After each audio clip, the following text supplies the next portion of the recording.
So welcome. We are delighted to have you all here in person today for this panel on next steps on Ukraine reconstruction. This seems to be a running IMF World Bank conversation that we've had both with the government of Ukraine this year, represented by Sergei Marchenko, who's the Minister of Finance. We're delighted to have him.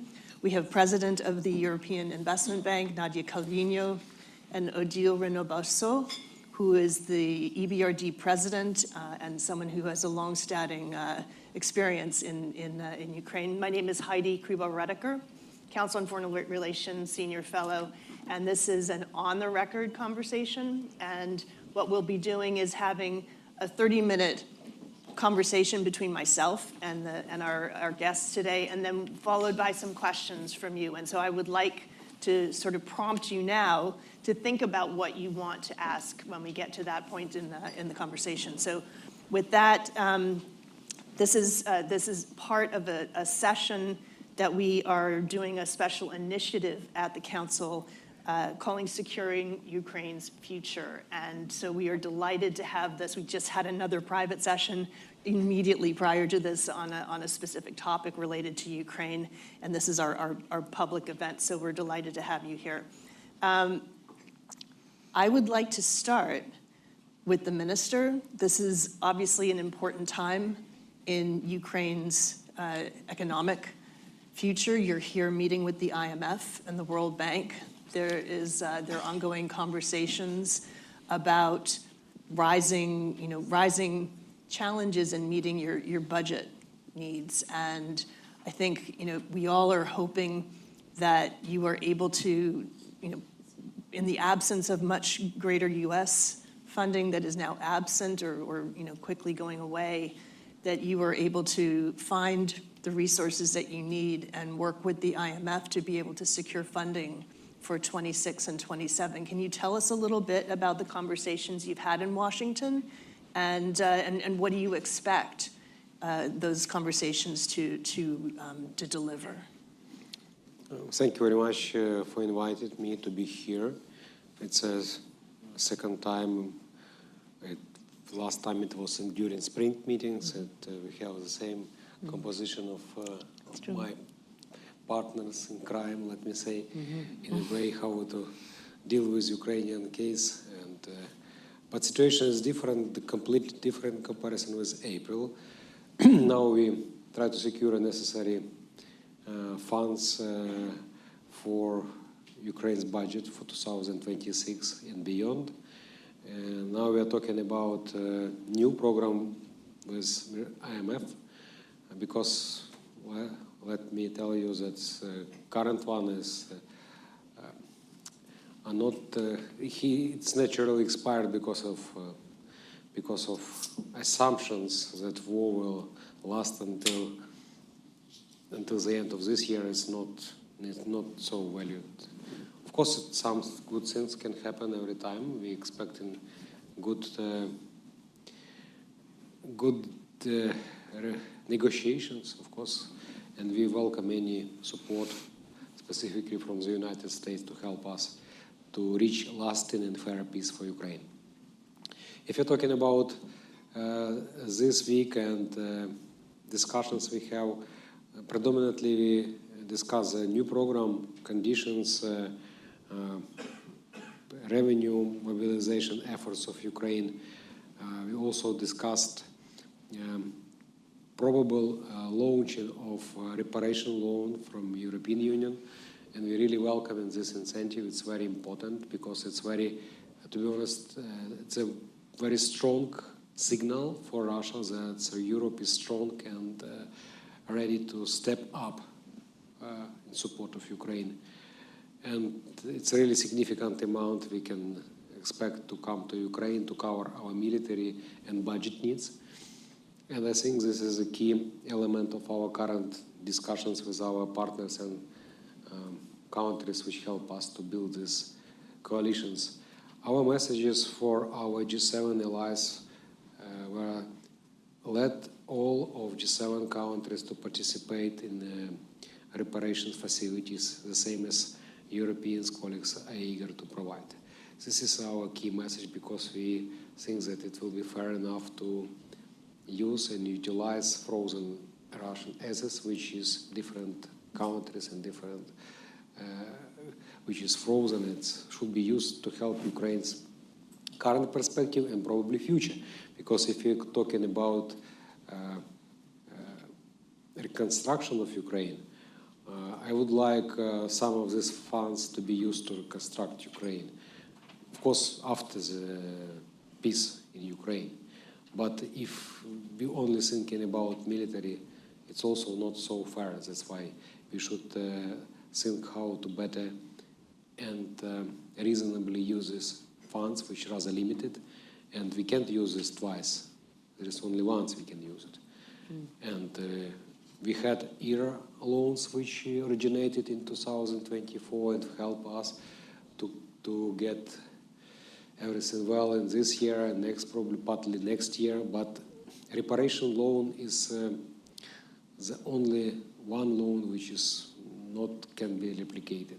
That's why it's an idea and task for all of us and our partners to reasonably distribute this money through the period of time.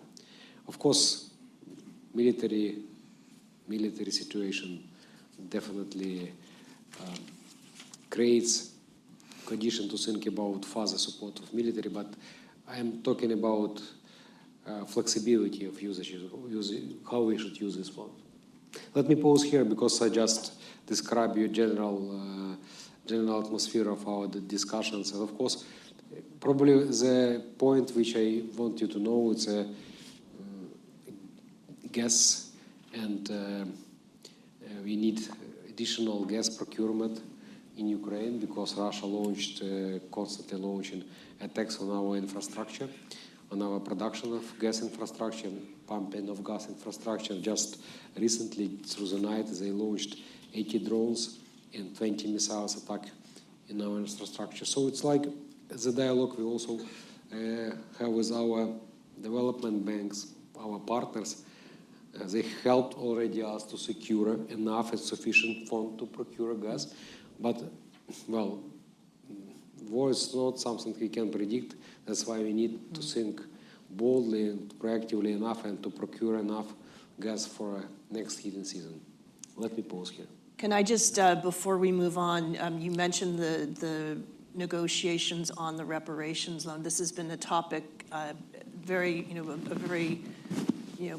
heightened topic in the United States as well as in Europe, because I think this is a moment where the U.S. is passing the baton. It's passing an economic baton to Europe in terms of supporting Ukraine. It's passing a security baton to NATO. And so the question that I would have for you is how much input are you actually getting on those negotiations? Because we hear voices from Germany saying it's going to be used for investment in European defense manufacturing. And I keep thinking, actually, if Ukraine doesn't fill its budget hole, then you can't actually access the IMF funds. And so I feel like there needs to be a role. And I'm hoping that you're going to tell me that you're having that input. Well, at this particular stage, I would like to prevent any unnecessary discussions what particular armament we should procure and in what particular countries. Because before we secure a reparation loan, and it's not secured yet, there are a lot of internal discussions within Europe, I would like to avoid answering question how to distribute this money. And from our perspective, of course, it should Ukraine who decide what's better to procure and to prioritize this procurement, because we better knows what works in the battlefield. But again, we are ready to cooperate with all of our partners, specifically with the European one, to identify very crucial and important armament which we needed. But again, at this particular stage, the most important thing is to prepare all necessary decisions in European soil, and then it will be enough and sufficient time to decide how to better utilize this money. Very well said. I think I'd love to turn to President Renaud Basso from EBRD. EBRD, I remember when it was first created, it's had a long history in all of the former Soviet states as well as Central and Eastern Europe. And with that comes a great deal of experience in how to look at providing support. But you've also been primarily a private sector convener, catalyst for private sector investment. And post the most recent invasion, you've really turned to both doing public investment as well. Can you talk about how you balance those two needs? Because it's a bit different than what your traditional mandate has been, specifically with regard to Ukraine. So indeed, I mean, we do both in the case of Ukraine. Basically, since the beginning of the war, we deployed 8.6 billion euros, all in the real economy. So we are not supporting Sergei budget and the government budget, but really the real economy.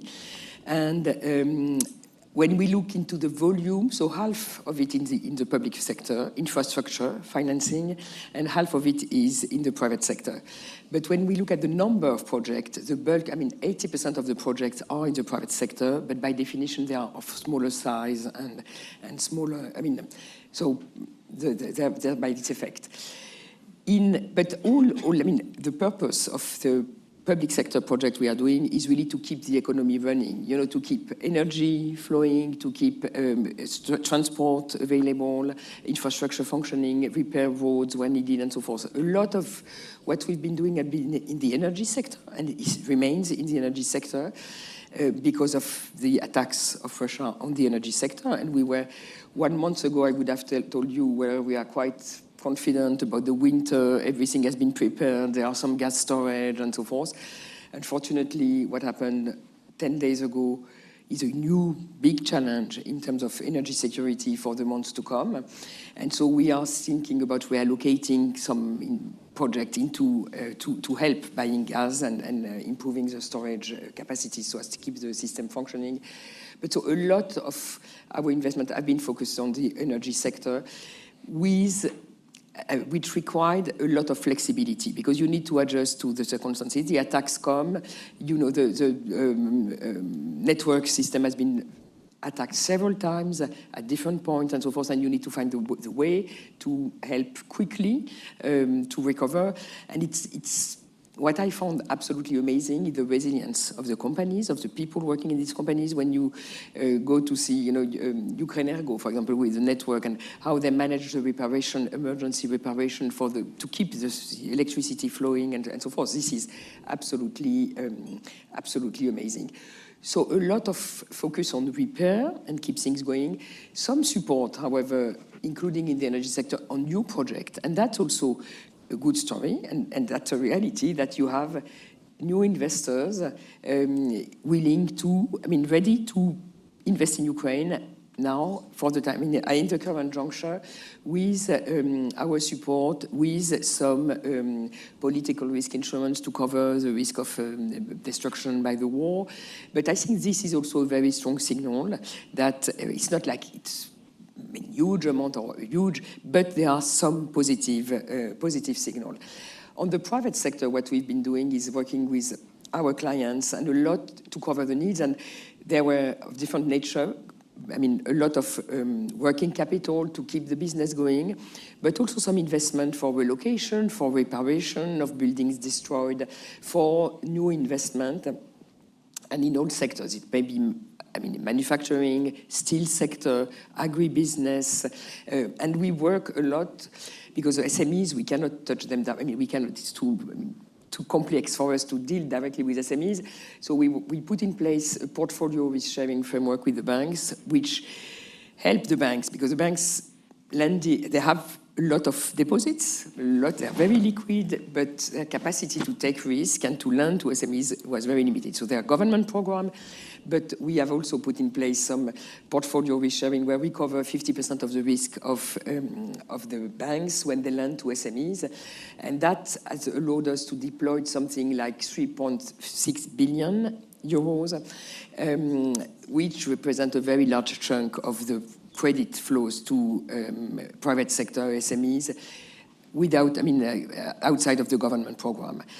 So And I think that's, in the current juncture, continuing to work on both sides, the public sector, including municipalities, also some projects at the local level, and private sector is what is needed to help the economy. I mean, and to be fair, the economic situation is amazing when you think about the war. So after the big shock, the growth remains positive. It's not, it's not full recovery, but still remains positive with some investment and including, as I was mentioning, foreign investment in the energy, but also in sectors like the telecom. Last year, you had a very big investment in telecom, which was also showing some appetite, and some people having a long-term view about, Ukraine. Investing now in Ukraine makes sense because of the prospect of reconstruction.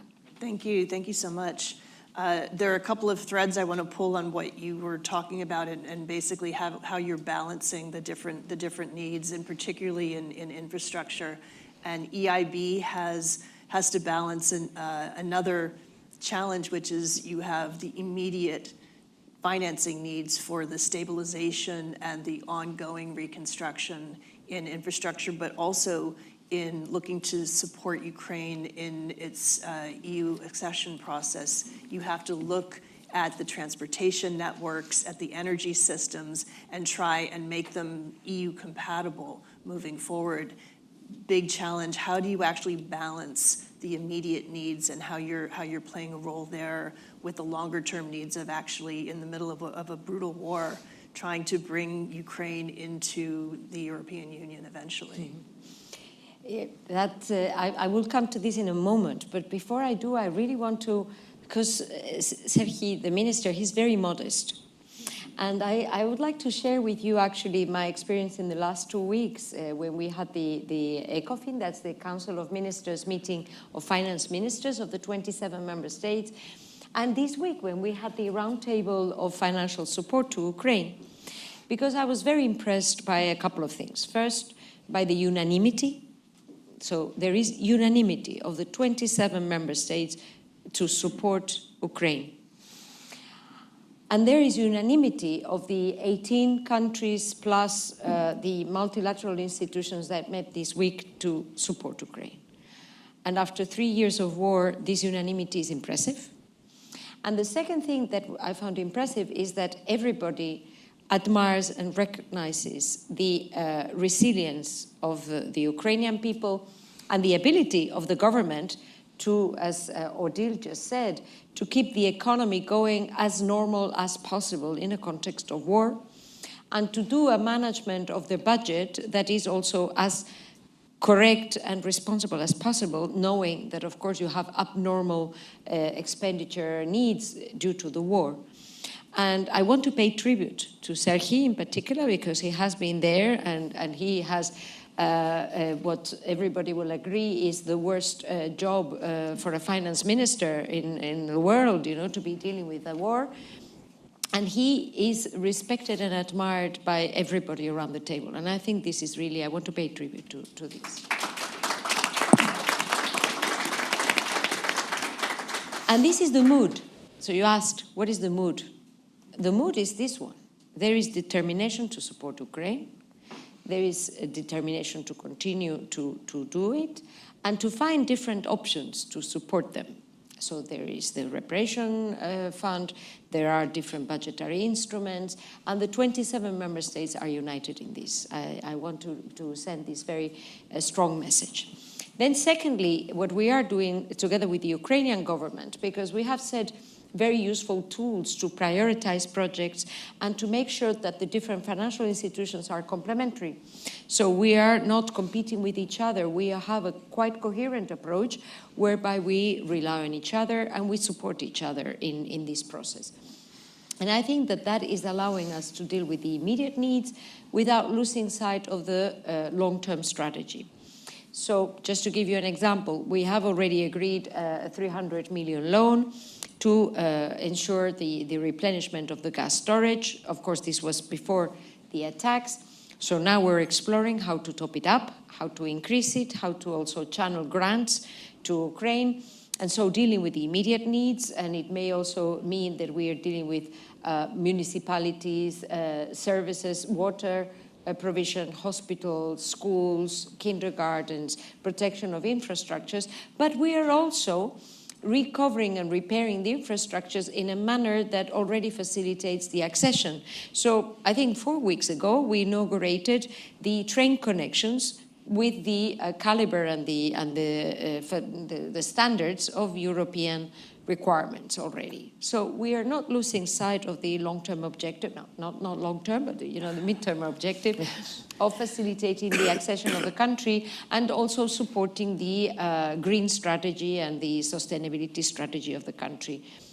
And that coherence, I think, is of the essence, because once the war is over, I am strongly convinced that there will be a very strong bouncing back of the Ukrainian economy, because for the 3 years since the war started, we have been actually building a strong basis for that recovery.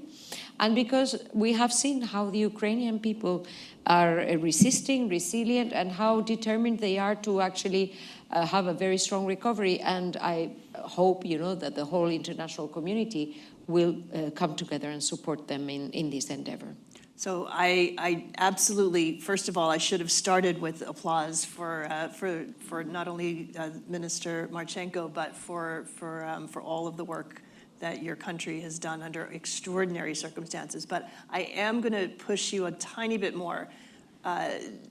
We were talking ahead of this meeting about what is different about this time coming to the Council and talking about the same issue, about providing the support to Ukraine. And I think this is really a different conversation, because the burden is more on Europe to actually provide that support. And without a unified funding mechanism, other than those immobilized Russian sovereign assets, I mean, EIB has a unique position. You're the most prolific consolidated funding entity in the European Union and have a huge, correct me if I'm wrong, but it's about a 500 billion euro balance sheet.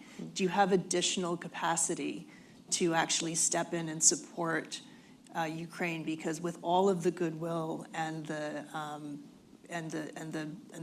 morale that we find and the moral support, I think there is a reality check, which is that the U.S. has been a primary supporter of Ukraine in terms of funding for the past couple of years. And I think there are real concerns that without additional focus from Europe, not just in terms of moral support, but actually putting money in, that Ukraine is really at greater risk. So I'm hoping that you're going to tell me that the institutions in Europe who are able to fund and really put balance sheet at risk are able to maybe do a little bit more moving forward. Is that something that you're talking about right now?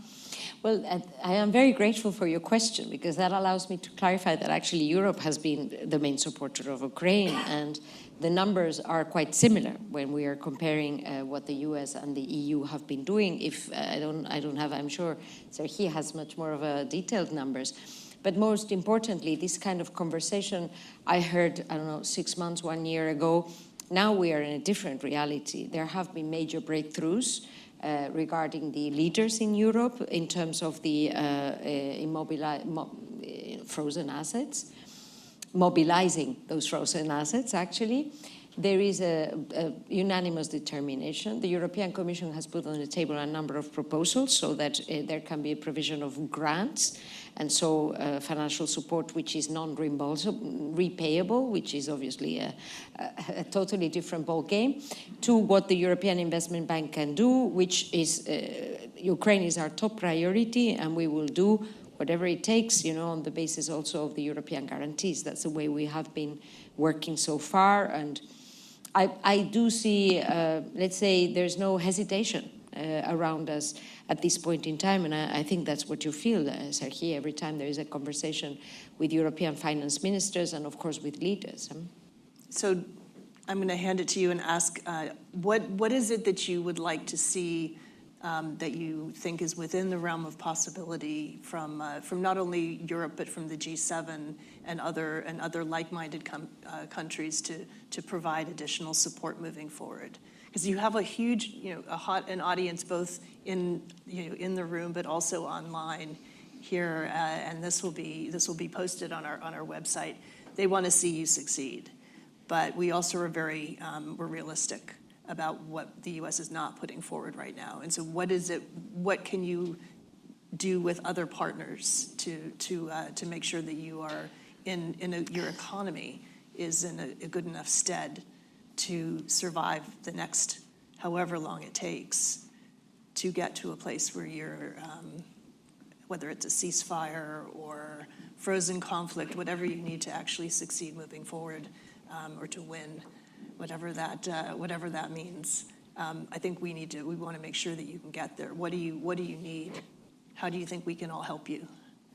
Well, it's you was talking about modesty. Well, we need a rod instead of fish. We need rod to catch fish. We are able and capable to catch this fish by ourselves. I believe that's something we really needed. We are not talking about additional money, military supplies. We understand that's like for survival matters in different times, we need different things. For example, in 2022, we urge to just support Ukraine. We just asking to support Ukraine for 3 months period.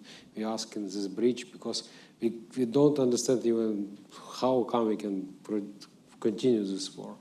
Right now, we are talking about our strong will and determination and unwavering support of our allies, specifically in Europe, and anonymous support. It's like all European, practically all European countries are with us and helping us to be part of Europe. It's our goal number one. We know what we want. We want to be part of Europe. If you're talking about our internal processes, we just finished our screening process. It's a fast and record-breaking process as ever with any other countries. So we accomplished screening process, and we know what we need to do to bring our legislations toward European standards. And also, it's necessary to admit that now our economy is quite different in comparison with what we have before the war and during the first years of war. We have rather developed military industrial complex. We can manage to fulfill up to 40, we believe up to 50% of our military needs by ourselves. It means that we are creating new Ukraine during the war, and probably the war in some way, if you look at it, it's just a big catastrophic situation for Ukrainians, for citizens of Ukraine, but it's a big opportunity for us to very swiftly to transform ourselves, to transform our mindset, and to be better ourselves. And I think it's a good chance for us all to create future for Ukraine, and I think this is something we really needed. Again, we're not talking about additional support, because we believe that the transparency we have right now is something that is very valuable. The trust which we created is the most valuable thing we have, because if you're talking about our needs, nobody asks if there is some correct estimations of our needs. This estimation is quite correct because of accountability and trust which we created during these years. And we really value this, and I don't want any events or some unnecessary political decision can question this. Trust is something which Ukrainians really needed between us and our partners. Well, I think that's a great launch pad for opening it up to discussion here, and to some questions. I wholly salute your rod, not fish, in terms of I think we all would like to make sure that you have the investment and the private sector, and particularly, we've tried at CFR to convene and bring together a lot of our corporate partners, particularly on the mining sector, but also to help your defense industrial base. But I think that's actually the most important message to leave with everyone here. Can I just start? I saw Mike Froman raise his hand first, and he has the prerogative here to always ask the first question. It's totally random. It's a selection of questions. First of all, thank you all for being here. Again, it's great to see you. It's a question for the minister, but both of you should feel free to chime in. And it really builds on what Heidi was just referring to. It's hard to get big foreign investment to come into a country while drones are still flying and bombs are landing. But it'd be interesting in your perspective on where you see the greatest potential for foreign investment, what kind of conversations you're having with foreign companies or foreign investors about Ukraine post a ceasefire, post a peace settlement, and what you think the greatest opportunities are there. And related to that, Ukraine wasn't the easiest place to do business before the war. Corruption, a variety of other factors. How confident are you that coming out of this experience, the business environment in Ukraine is going to be fundamentally transformed? Great question. Minister, please. Well, answering your first part of your question, of course, we have big undeveloped opportunities. So I'm talking about infrastructure, I'm talking about other sectors of economy. If you're talking about perspectives, we have military industries which is quite successfully help us to defend ourselves and develop very rapidly. We have a very developed IT sector in Ukraine, and also traditional spheres like agribusiness, like metallurgical sphere. So, but again, if you're talking about future, I would like we think about new manufacturing production in Ukraine, creating some kind of schemes with additional value-added potential.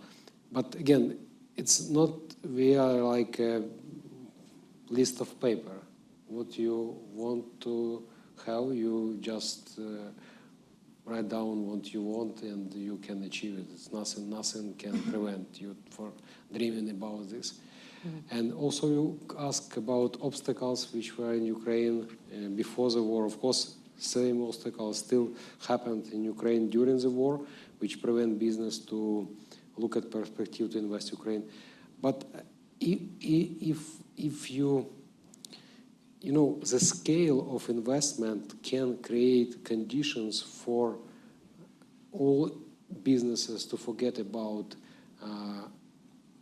problems which, some problems with corruption in governance. What I mean, that if you're talking about several representatives from the United States, it's a several voice. If it's 100 representatives, it's 100 voice which can be very vocal and active. And if you combine it with Europeans business, with business from Japan, Canada, and others, it definitely can change this environment, for sure. Because if it's several people which try to protect themselves, it's of course sometimes it's could be problematic. But if it's a strong voice of future business which you presented in Ukraine, definitely can be very meaningful. We had several associations of businesses in Ukraine, American Commerce, Chamber of Commerce. We have a European Business Association. We have other business representatives, and their voice is very loud. If they want to resolve any disputes with Ukrainian government, believe me, they can. But I just admit that probably it's not sufficient. You should be presented not only in the central level, but in local level as well. Because to do business in Ukraine, you should to deal with local authorities. And you know that Ukraine is a decentralized country.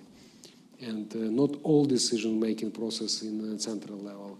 We have so enough responsibilities in local level that sometimes people forget to identify who creates problem for business. Either it's central government or some problems in the local level. That's why if it will be thousands thousand entrepreneurs from different countries which eager to invest in Ukraine, definitely it will change situation, and you will not ask about corruption anymore. So please, I saw that Nadia wanted to chime in, and both Adil and Nadia, so please go ahead.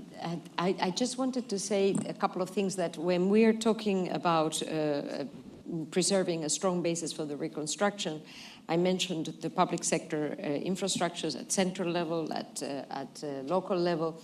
But as Odile said, we are already also supporting the private sector and a vibrant economy, real economy, whether it is through the intermediated loans through the banking sector, whether it is by supporting exporters from the EU exporting to Ukraine. So we have launched a 300 million facility, a guarantee, so that through the export credit agencies of the different member states, we can provide those guarantees, those European guarantees for exporters dealing with SMEs, small and medium-sized companies in Ukraine.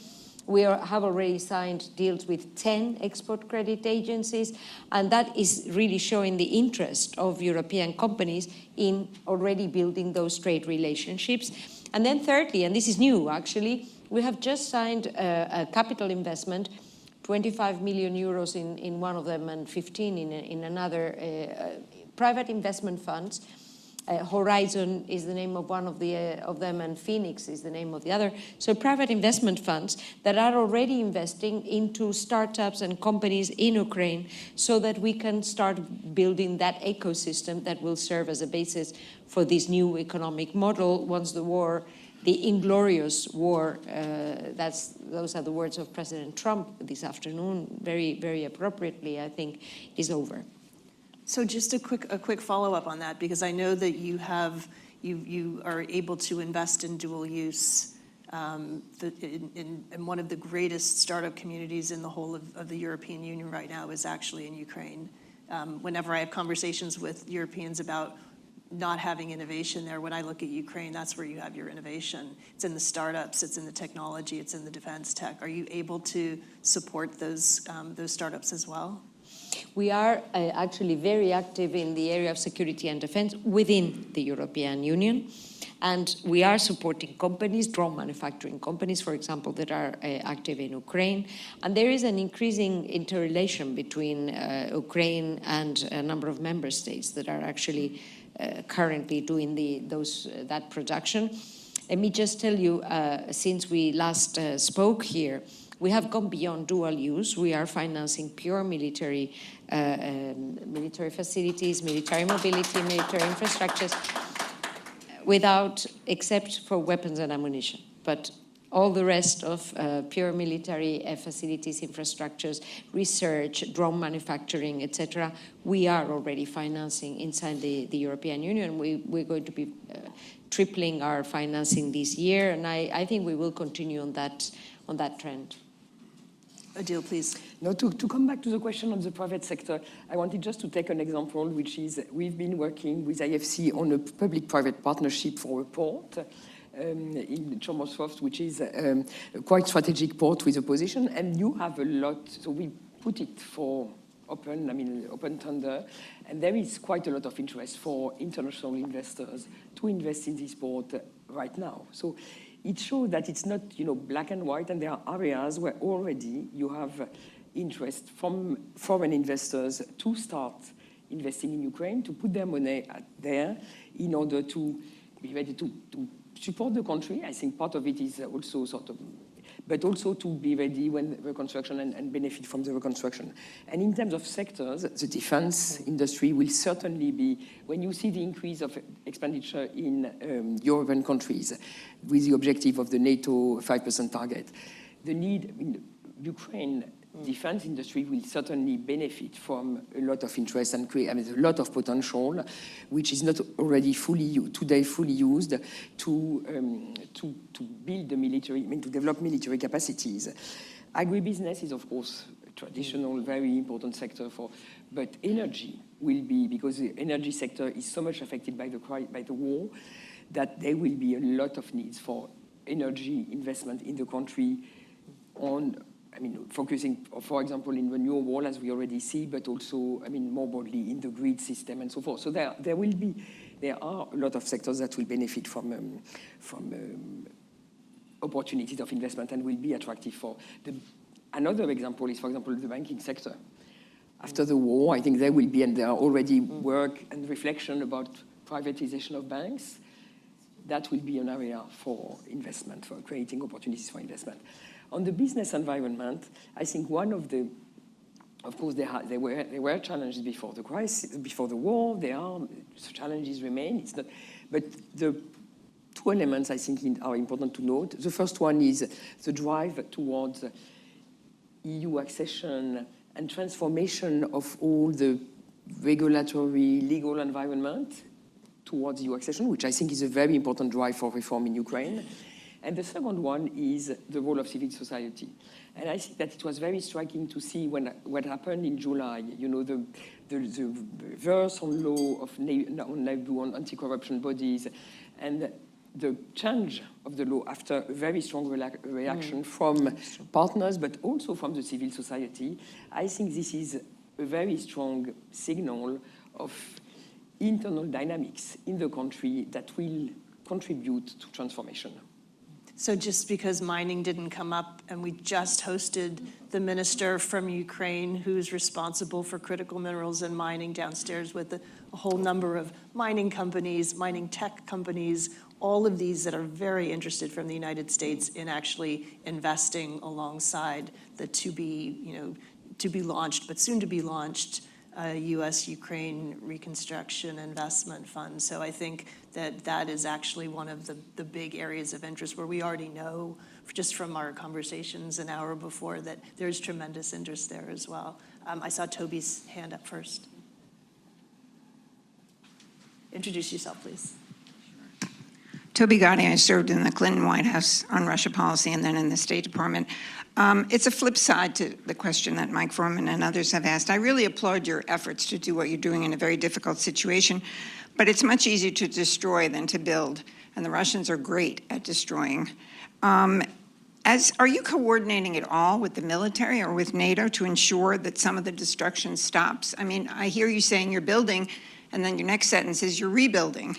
Well, at some point, how do you protect what's being built? And how do you protect the nuclear plants? How do you get those back?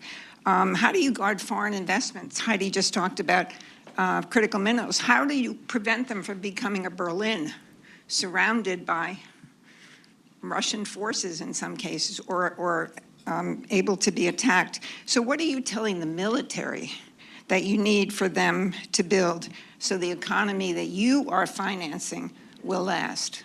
Thank you. Well, you know, it's like it's very convenient point of view that Russia can occupy additional kilometers of our territories. It's impossible. It's probably the most impossible thing now for them to occupy even kilometers of our territory, because it's not convenient war. It's different reality, and now in a close line of contact, 40 kilometers controlled not by people but drones.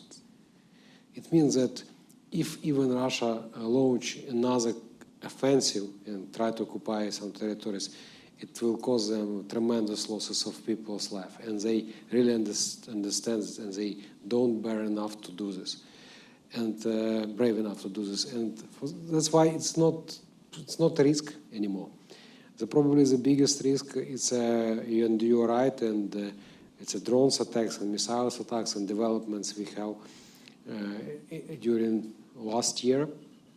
It's like constant competition between what is stronger, air defense system or missiles. It's a competition which is probably at some way or another will be equalized when we have sufficient air defense system. Ukraine can be able to protect all necessary infrastructure and businesses. And now, of course, we need to replenish what is destroyed. We need to repair what is destroyed. And we constantly and determinedly do it day by day, repairing what it was destroyed. We are not waiting until another attack, just repairing. Of course, it could be destroyed again, but this is our job to do, to bring necessary air defense and try to repair what was lost. We did it from 2022, and we will not stop to do it again. And of course, business can lose their possessions, can lose their facilities. But another question, what we should do to bring insurance companies in Ukraine, which can cover this risk, which can cover the war insurance risk. Because, starting from 2022, we discussed a lot of opportunities when who can mitigate this wartime military risk. But it's still a question mark, because the scale of this insurance is not covered yet. And we have some minor examples when MIGA and other insurance companies are able to provide coverage, but it's still a question which is very, very necessary to resolve. Was there anyone else who wanted to comment from? Nope. Okay. I saw Dan Rundy next, and then Chris. Thanks for hosting. This is super relevant and Can you super timely. introduce Thanks. I'm Dan Rundy. I'm with Deloitte, and thank you for your important public service, Odile and President Calviño. I have two questions. The first is, could I ask the two of you representing the two European-based institutions to speculate on how quickly you think that Ukraine will join the European Union? I think this is really an important thing. So I know there's lots of statements about this. If I was in the Trump administration, I would be pressuring the Europeans to do it before the end of President Trump's term. And when I speak to Trump administration officials, I say to them, you should be pressuring the Europeans to do this before January 2029, because that's when the real money is going to be released. Because I'd hope that we get this frozen assets unfrozen, but I'm not sure how long that's going to take. But I do know that Poland got $300 billion for EU money when it joined the European Union over a 20-year period. So that's real money. And so in my mind, I'd be curious your speculation on that. And then second, I'd ask you, President Calviño, could you double click a little bit more on terms of what you're doing on defense tech? I saw that you announced this earlier this week. It's great. And then I'd love to hear from you, President Renaud Bassou, about could you imagine the EBRD investing in defense tech in Ukraine at some point? And if so, what would it take to get your shareholders to support that? So thanks. So those two questions for the two of you. Thanks. So on the date for EU accession, I will not give you a bet.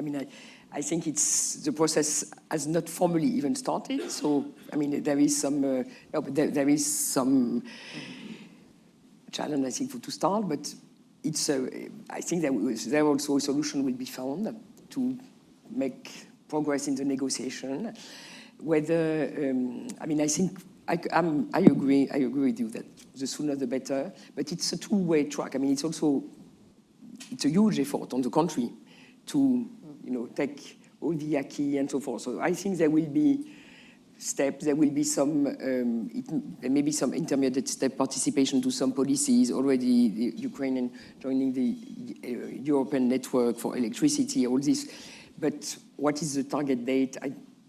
I cannot tell you. I think maybe Nadia has more information element about that. I think there is a deep understanding that it's very important for Ukraine. It's very important also for Moldova, who is in the same process. And but it's a complex process. How about defense tech? And on defense, for EBRD, it's very difficult we can invest in dual use but we are a multilateral institution where we have a very wide range of shareholders, which sometimes fight against each other. So starting to invest in military possibilities in one country, which may have, and now the conflict is solved, but Armenia, Azerbaijan, for example, both are countries of the bank, so it's a challenge. So we have a policy which allows us to do something, but with some limitation in terms of role of, how much of is it for pure military purpose and so forth. In a way, the support we provide to the banks, for example, who are investing in the military expenditure, in the military defense themselves, is an indirect way of supporting them. So in our case, we have moved from virtually nothing in this area to dual use last year, and 1 billion euros in terms of finance last year. That was a major breakthrough, and this year... But that was for the whole of the EU? Sorry? That was for the whole of the EU?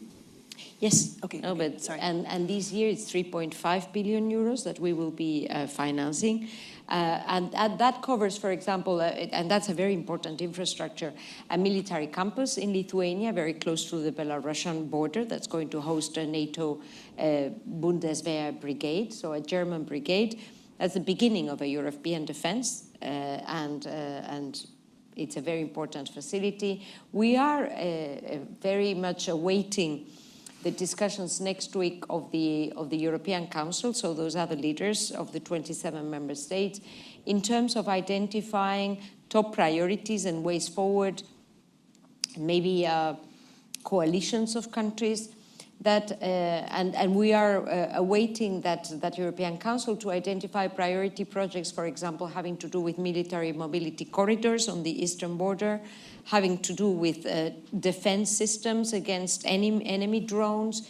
All these elements are being currently discussed, and we have, I have personally sent a letter actually to the President of the Council, President Costa, to say we stand ready to support, and I can, that's why I said I expect the trend to continue in the coming years, that we will be increasing our finance.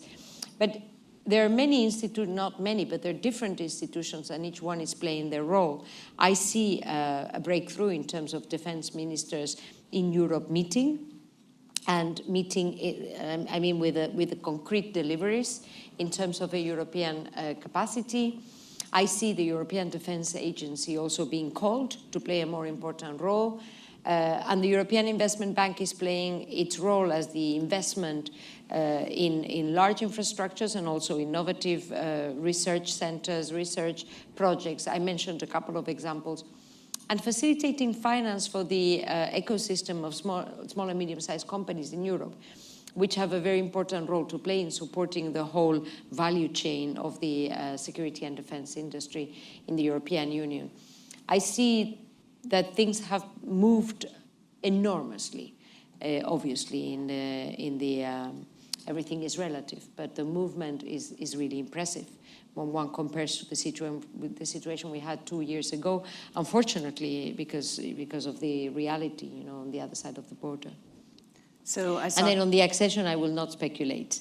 I just say we are going to be a key partner supporting Ukraine in the path to a successful accession, and we all hope it will be, of course, as soon as possible. very well put. Christopher Smart, please. Thank you. Hi, Christopher Smart from the Arbroath Group. Can I take another crack at the EU accession question, but maybe ask the minister?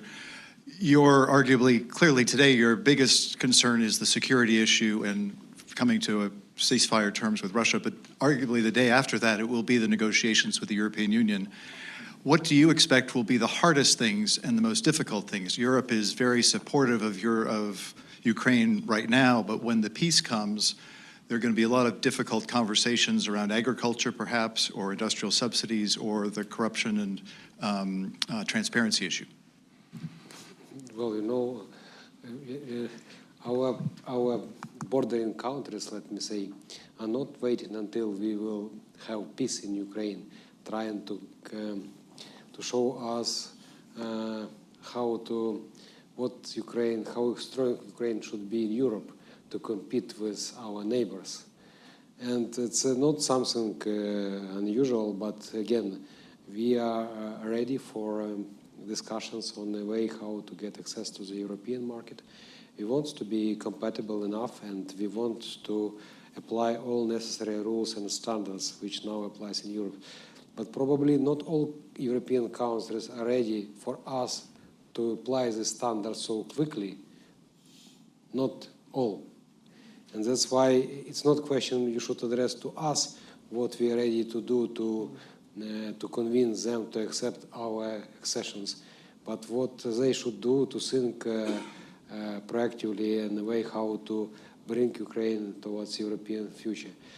We want, we have something to give instead of our European integration. We have created quite significant security capacities, which we also are eager to provide as a service to Europe. And it's not just granted, this is the experience which we've got during these years, and it's a quite valuable assets of Ukraine right now. And that's why it should be fair treatment of Ukraine. We just not such neighbors which very eager to be part of Europe. We want to be equal among equals, as Europe was created. So we have one more question right here, and then we'll wrap it up. Anna Forsvier, the Kyiv Independent. So I have actually a question on frozen Russian assets, both from the European perspective. Do you think there will be change on the position of the EU countries? And maybe if we can speculate, when? And Minister Marchenko, from Ukraine's perspective, what is the best case scenario on the use of those assets? Thank you. So I think we talked about that a little bit earlier, but if there are any other further thoughts you want to share, please go ahead. Well, if Europe structure your reparation loan, we have done with assets. So there has been no dialogue between seizure of assets, because I don't believe that Russia will pay reparation to Ukraine. If they will pay, of course, we will repay the reparation loans, but I don't believe it will gonna happen. That's why, if you're talking about frozen Russian assets, it will be frozen for a very long time. So I will end on one very positive note. In addition to thanking our distinguished panel today, I will say that the hour before we came up here, there was such tremendous enthusiasm, not only from the mining investment community about the potential for Ukraine, but also the security community looking at the chokehold that China has been ratcheting up in the critical minerals and rare earth space and the technology space, and particularly because Ukraine has a secret weapon in that it has mining technology, and they have mining metallurgists and a long track history of working in mines and mining and have the best tech out there. So I think that there's, particularly for those focused on that area, you have a really great future. For those focused on defense, the defense industrial base, you have an amazing future, and that's coming from American companies, not necessarily from the government. So I think, as long as we continue to look at Ukraine as an opportunity, rather than any kind of a drain on resources, that's where we really crack the nut for you. And so I hope that we can help you with that here at the council. You always have this platform for whatever you want to do. We'll help convene everyone we can to support you. And I'm looking at Mike right now, and so he's going to nod his head and say yes. Okay, good. I want to thank you very, very much. Again, this was an on-the-record conversation with Minister Marchenko, President Calvino, and President Bruno Basso. They're tremendous. They're all doing their best to support Ukraine, both through this war and hopefully even more so on the other side of it. But thank you for joining us today at the council. We will continue this conversation in the spring meetings. Thank you.